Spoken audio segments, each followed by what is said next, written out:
The ancestral remains of an Indigenous woman and two children spent half a century at the University of Alberta in Edmonton. Now, they're set to be reburied in Medicine Hat.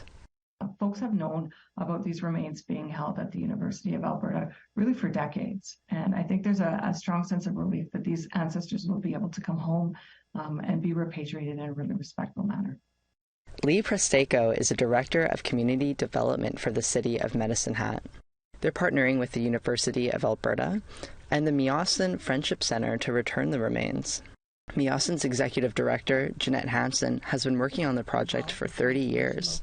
And I heard the stories of the bodies that were removed from the hillside, and also that there were other remains along the railroad tracks. So the question to us was, where did these remains go? Like, what happened to them? The ancestors were excavated from a hill above Saratoga Park in 1967, roughly 80 years after being buried. The area was officially recognized as a Métis settlement site in 2021. So now we have that opportunity to say, this is how we want it done. This is the process. This is what we're going to incorporate into our ceremonies. And it involves not just Indigenous people in Medicine Hat, but because this was a gathering place for millennia, it involves, the Blood, the Blackfoot, the Cree, the Stoney Nakoda. Consultations with these communities will determine how and when the reburial will take place.